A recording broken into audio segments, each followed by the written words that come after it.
Olá, está começando mais um Resenha, o seu programa que fala de literatura, arte, cinema, e hoje nós vamos conversar um pouquinho sobre C.S. Lewis, também um pouco de Monteiro Lobato, Tolkien, a gente vai fazer uma mistura legal aqui. Nos estúdios eu tenho a professora Gabriele Gregersen, seja bem-vinda, professora. Obrigada. A professora é graduada em Pedagogia, mestre e doutora em História e Filosofia da Educação pela Faculdade de Educação da Universidade de São Paulo, é isso, né? Isso. A professora Gabriele é também autora. E aí eu tenho aqui comigo 3 livros: O Leão, a Feiticeira e o Guarda-Roupa e a Bíblia, que é o Uhum. nosso primeiro assunto aí, implicações para o educador. É também autora de Antropologia Filosófica de C.S. Lewis, que é o seu doutorado, né? Sua Uhum. tese, que se transformou em livro. E também a Imaginação Ética de Dom Quixote das Crianças. Esse aqui a gente guarda para daqui a pouco, que é Uhum. uma conversa mais sobre Monteiro Lobato. Mas, professora, para a gente começar o nosso bate-papo, o leão, a feiticeira e o guarda-roupa, e a Bíblia, Uhum. implicações para o educador. Que relação é essa que você levantou com o Lewis e a Bíblia? Pois é uma relação meio louca, né? Mas, primeiro, essa relação não é direta, né? O Lewis jamais iria querer que alguém pegasse a Bíblia, pegasse o Crônica de Nárnia e comparasse de igual para igual, né? Essa relação é via analogia, né? Por algumas comparações que você pode estabelecer, principalmente em relação aos valores, né? Os valores cristãos que permeiam todas as crônicas do começo ao fim, né? E esses valores é que eu exploro, e a filosofia da educação que está por trás desses valores é que eu exploro na minha tese, que depois virou Antropologia Filosófica de C.S. Lewis, que depois teve a versão resumida em Pedagogia Cristã na obra de C.S. Lewis, e hoje eu estou relançando Pedagogia com esse título de O Leão, Feiticeiro, o Guarda-Roupa e a Bíblia. Então, o C.S. Lewis, a gente pode assumir que ele não escreveu necessariamente fechando o significado das suas crônicas, Não. colocando já uma significação bíblica, mas ele permitiu ao leitor, é isso? Uhum, exatamente. Essa associação, por exemplo, eu comecei a minha história com Lewis vendo um desenho animado que passava na TV, quando eu era pequena. E na época eu ficava muito emocionada, né, com a história do leão sendo sacrificado, morrendo, ressuscitando. E eu já era cristã, eu me converti aos 5 anos de idade. Mas aí eu não fazia nenhuma associação com a Bíblia. Eu só ficava emocionada. Então, anos mais tarde é que eu fui estudar, e quem estuda e tem que se interessar realmente para conseguir estabelecer essas pontes. Não é qualquer um que lê como um entretenimento, simplesmente, ou assiste o filme, que vai fazer essa ponte. Essa ponte eu fiz por conta de estudos que eu fiz nos Estados Unidos, de autores que pesquisaram sobre ele e tudo mais, é que permitiu que eu fizesse essas pontes com a Bíblia. Então essa relação do C.S. Lewis, que já é uma relação relativamente conhecida, no sentido de muita gente olha para o C.S. Lewis e fala, tem uma relação com a Bíblia, Hum, tem uma relação com a história de Cristo, com a hum. história da salvação e etc. Você assumindo, então, nas suas pesquisas, que o C.S. Lewis não fechou esse significado, que implicações isso teve para a sua pesquisa? Quer dizer, você não foi pelo caminho do que a gente chama de interpretação alegórica, Aham. mas permitiu a livre interpretação do leitor. Uhum. Que implicações isso teve para sua pesquisa? Porque eu Então, imagino que não tenha sido fácil. não foi fácil. E a implicação foi que eu pude me manter de uma forma científica, acadêmica, né? Porque a interpretação alegórica, o grande problema dela é a linguagem, que você usa uma linguagem que é meio que totalitária, porque o sentido ele é imposto de uma certa forma. As fábulas são alegóricas, né? Esopo e outros autores de fábulas, quando no final diz a moral da história é essa, né? Portanto, seja bonzinho, não seja mal, né? Então, essa é a interpretação alegórica. Isso num trabalho acadêmico é um horror, né? Porque justamente o que caracteriza a pesquisa científica é a abertura para o que vier da realidade, né? Você vai pesquisar a realidade, ela que vai te dizer o que é e o que não é, e não você vir com um modelo pronto e impor, né? Então, a implicação para mim foi a de permitir que eu fizesse um trabalho ao mesmo tempo acadêmico e ao mesmo tempo que tem a ver com religião.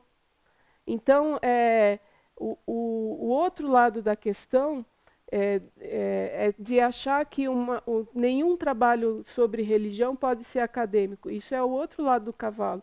E é um preconceito. É possível, sim, fazer trabalhos acadêmicos sobre religião, mas desde que você cuide do método e da linguagem que você está adotando, né? Então, a linguagem alegórica, ela não dá essa liberdade de você interpretar. Por exemplo, nos Estados Unidos, o livro, as Crônicas de Nárnia são usadas, e em outros países de língua inglesa, são usadas nas escolas seculares, como literatura recomendada para os alunos, e mesmo não sendo no ensino religioso.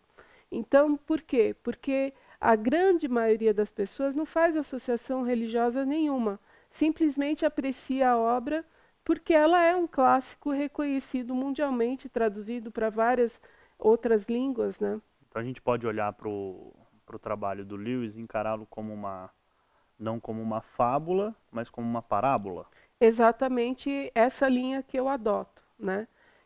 Quando Jesus contava suas parábolas, primeiro, ele se inspirava já numa memória coletiva, num caldo cultural que já existia ali no meio da cultura.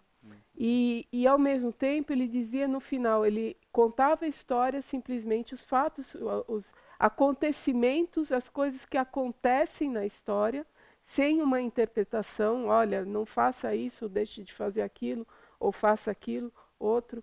Não, ele deixa a história acontecer e no final Jesus dizia, quem tem ouvidos para ouvir, ouça. Então, na verdade, Jesus deixava essa interpretação para os seus ouvintes, né? Mas nosso tempo esgotou do bloco, a gente volta daqui a pouco. Não sai daí que o papo é bom.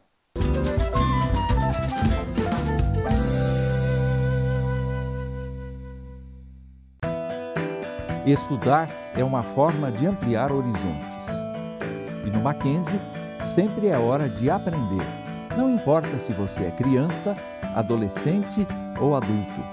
Porque aqui você sempre encontra educação de qualidade. Do ensino fundamental à pós-graduação. Descubra o que o Mackenzie pode oferecer. Acesse o nosso site. Mackenzie, um mundo para você.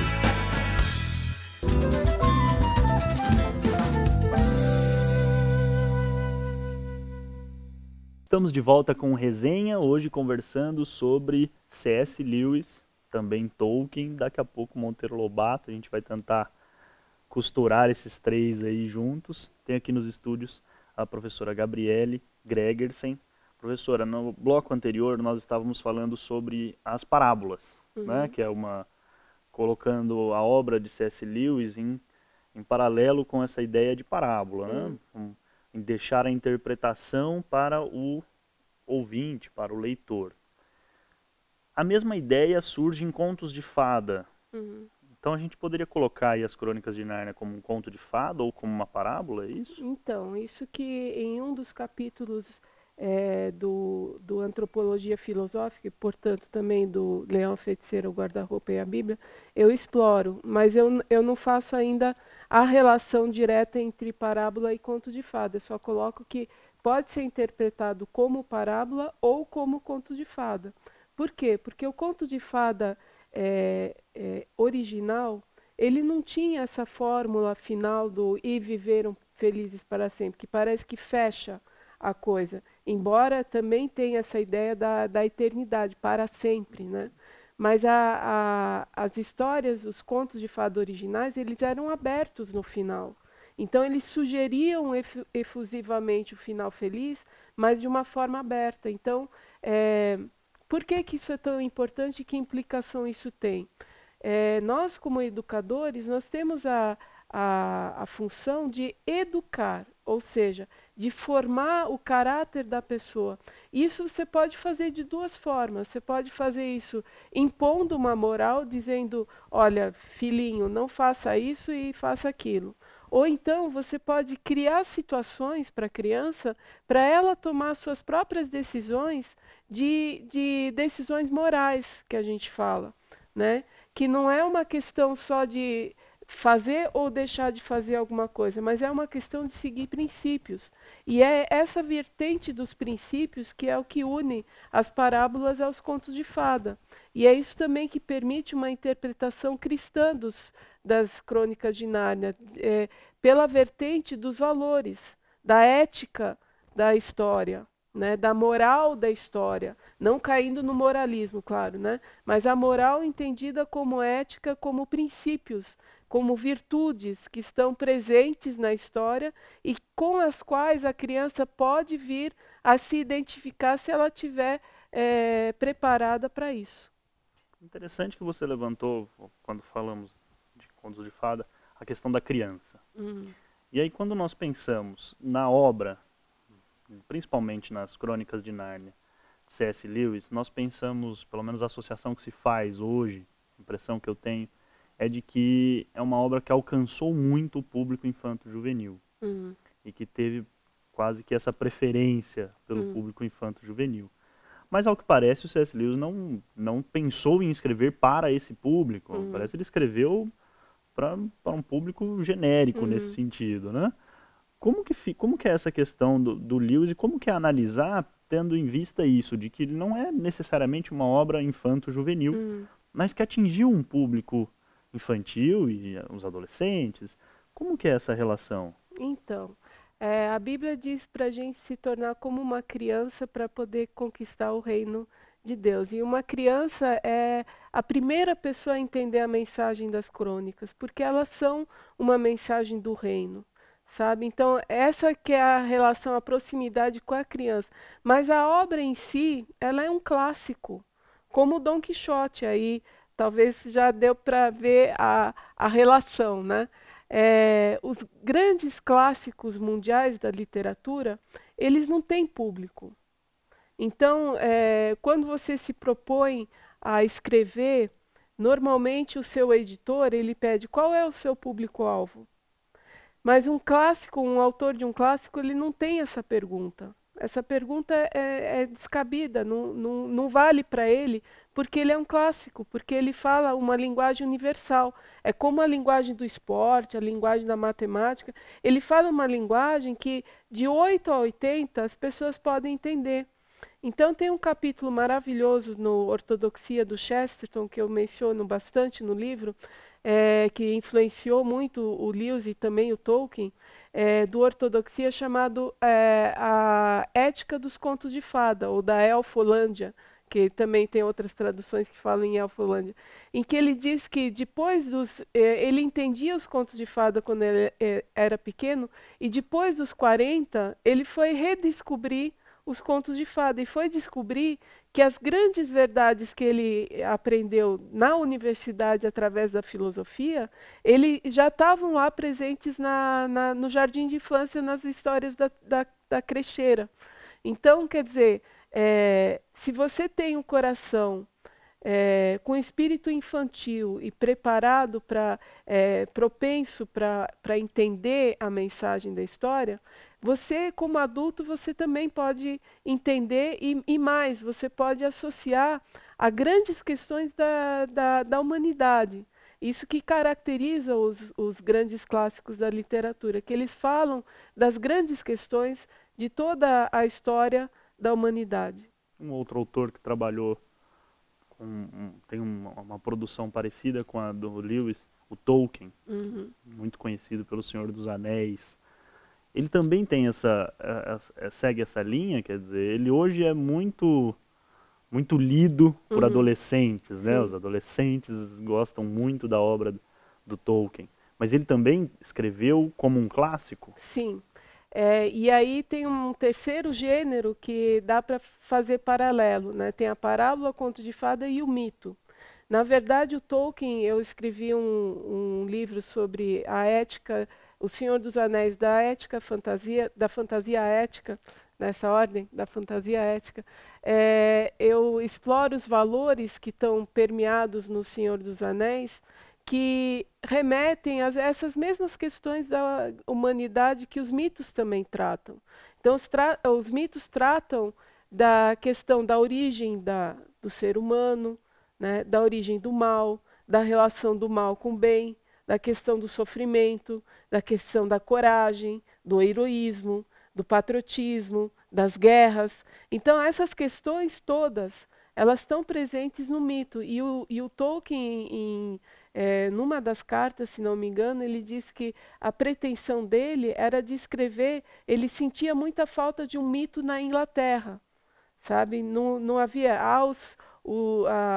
os mitos, aos contos do rei Arthur, da Tábua Redonda, mas não chega a ser uma mitologia. Então ele se propunha, né, era pouco pretensioso, criar uma mitologia para a Inglaterra, e eu acho que ele conseguiu.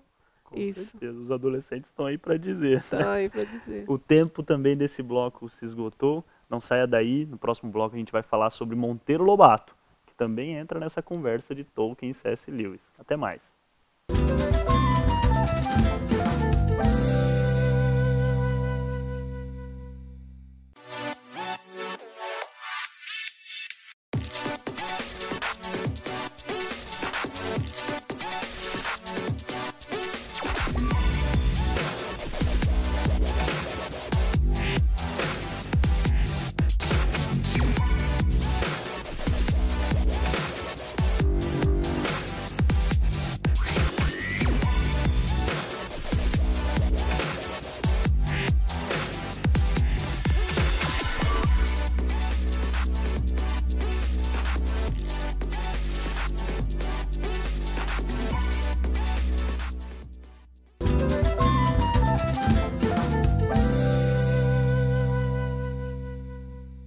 Estamos de volta com resenha, hoje conversando sobre a relação da Bíblia com C.S. Lewis, com Tolkien, e agora a gente vai entrar, saindo um pouco dos autores anglo-saxões, entrando um pouco em autores nacionais, especialmente Monteiro Lobato.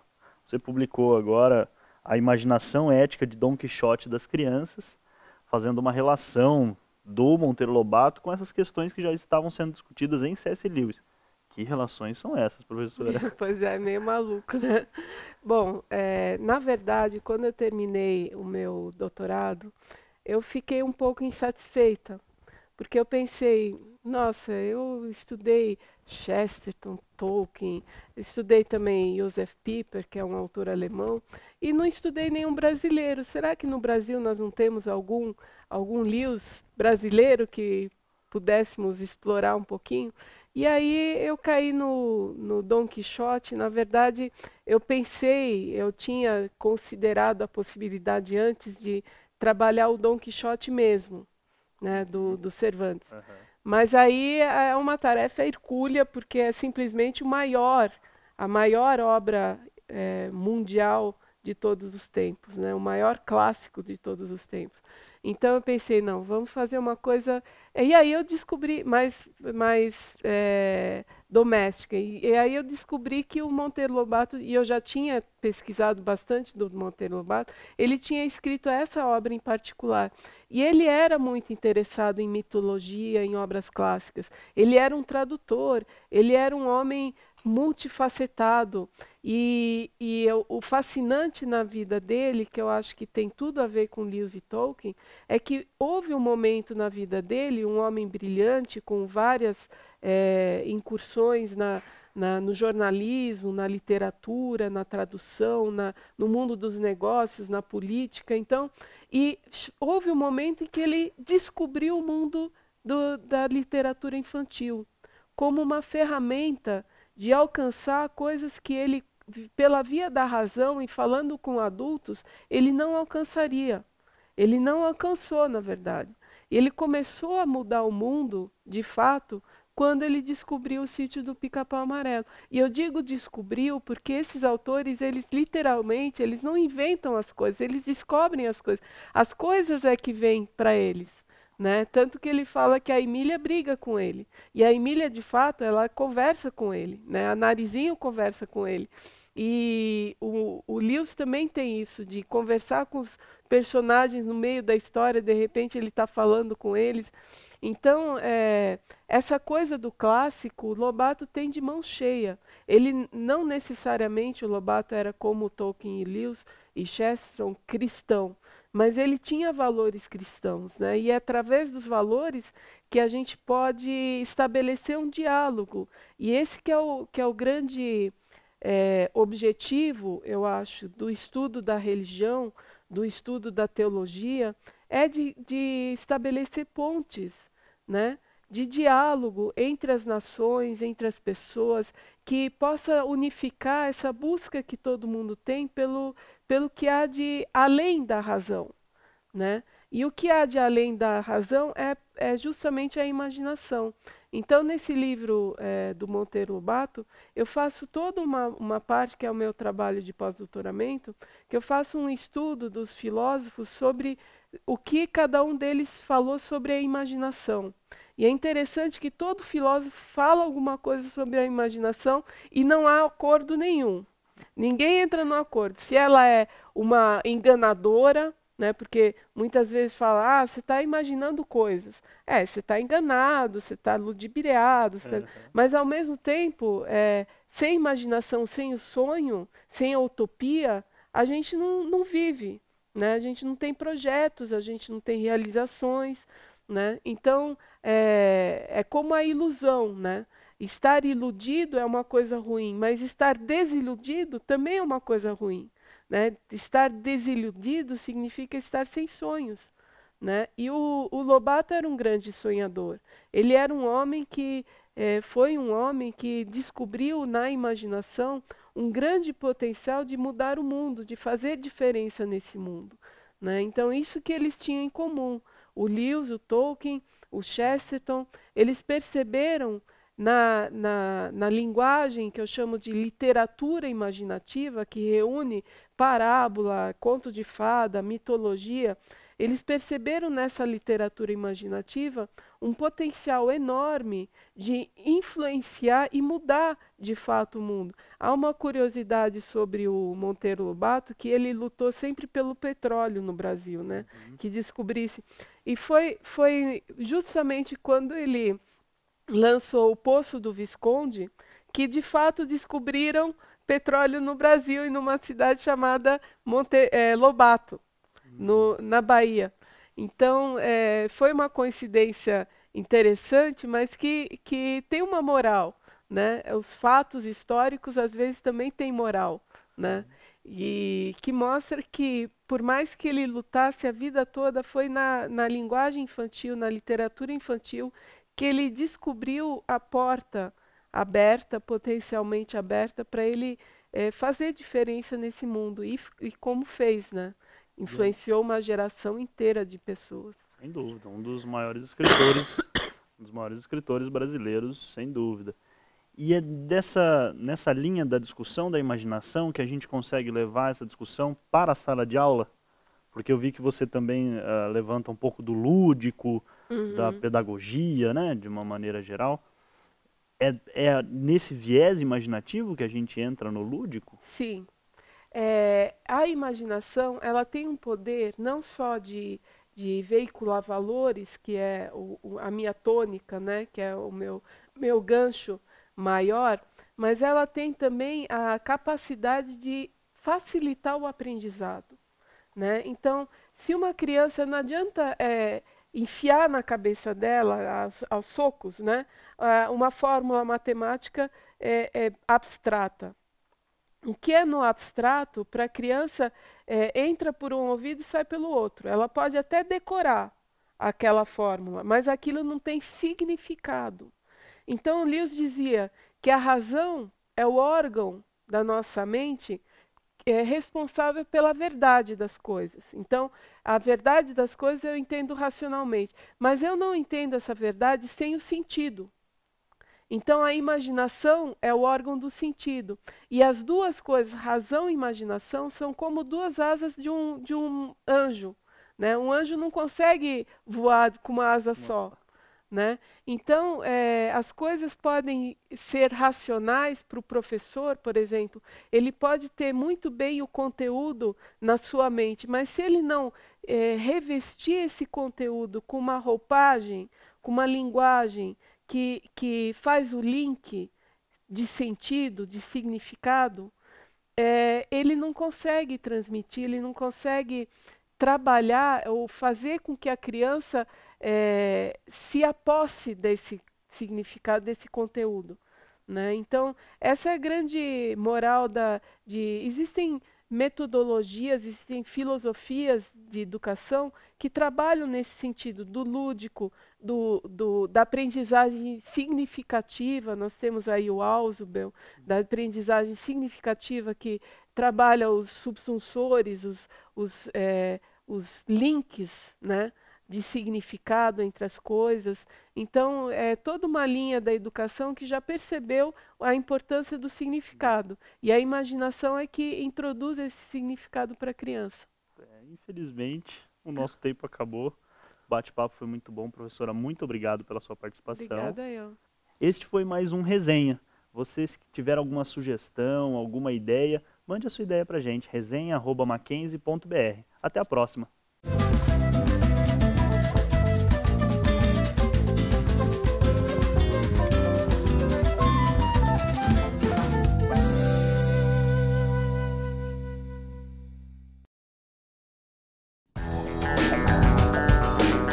Olha que prédio enorme.